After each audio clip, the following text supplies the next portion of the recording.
اعوذ باللہ من الشیطان الرجیم، بسم اللہ الرحمن الرحیم۔ ایمان ٹی وی پاکستان کے ناظرین کو السلام علیکم ورحمۃ اللہ وبرکاتہ۔ اور نماز سیکھیں ہمارا سیگمنٹ جاری ہے۔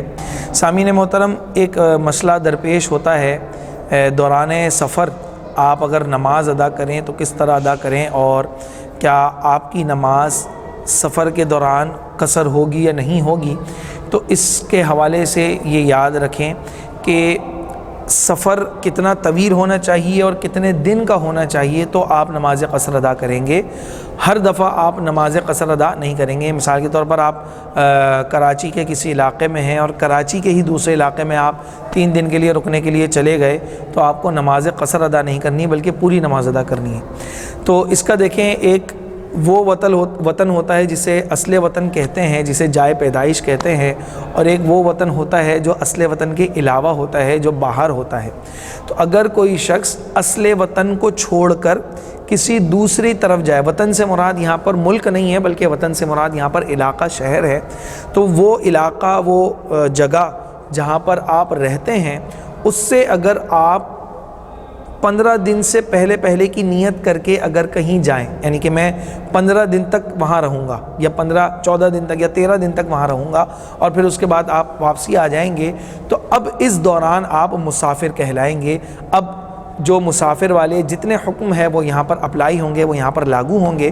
تو ایک تو یہ ذہن میں رکھیں کہ اگر 15 دن سے کم ہیں تو آپ مسافر کہلائیں گے۔ دوسرا، اگر آپ اپنے علاقے سے، مثال کے طور پر اگر کراچی میں ہیں تو کراچی کی جو حدود ہے، اس حدود سے آپ 57 میل، 57.5 میل تقریباً، اور 52.5 کلومیٹر، 92.5 کلومیٹر یعنی کہ 92 کلومیٹر یا 92.5 کلومیٹر، اتنا دور اگر میل میں لگائیں گے تو 57 میل، اور اگر کلومیٹر کے اندر لگائیں گے تو 92 کلومیٹر، اتنا اگر آپ اپنے وطن کے، اپنے شہر کے حدود سے دور چلے گئے تو اب آپ مسافر کہلائیں گے۔ مثال کے طور پر اگر آپ کراچی سے پنجاب کی طرف جاتے ہیں 3 دن کے لیے، 4 دن کے لیے، 5 دن کے لیے، تو آپ نماز قصر ادا کریں گے۔ یا آپ کراچی سے بلوچستان کی طرف جاتے ہیں یا کراچی سے حیدرآباد کی طرف بھی جاتے ہیں، تب بھی آپ کو یہی چیز ادا کرنی پڑے گی، کیونکہ حیدرآباد کم و بیش 110 کلومیٹر یا 120 کلومیٹر کی مسافت پر ہے، دوری پر ہے، یا اس سے کچھ زیادہ ہے۔ تو آپ وہاں پر اگر 15 دن سے پہلے کی نیت کر کے گئے ہیں تو آپ کو نماز قصر ادا کرنی پڑے گی۔ یا اگر آپ حج و عمرے پہ جاتے ہیں تو وہاں پر بھی یہی چیز لاگو ہوتی ہے۔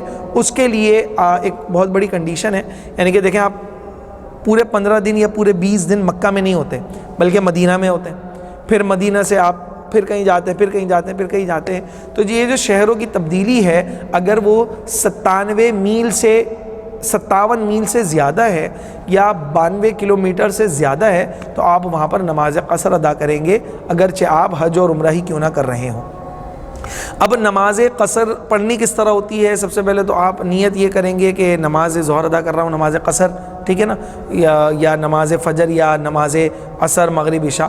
تو اس میں ہوتا یہ ہے کہ وہ نماز جو 2 رکعت سے زیادہ ہے، وہ نمازیں جو 2 رکعت سے زیادہ ہیں اس کو آپ 2 رکعت پڑھیں گے، یعنی کہ ظہر اور عصر، مغرب اور عشاء، یہ جو چاروں نمازیں ہیں یہ آپ 2 رکعت پڑھیں گے نماز قصر، مسافر کی جو نماز ہوتی ہے اس کے اندر۔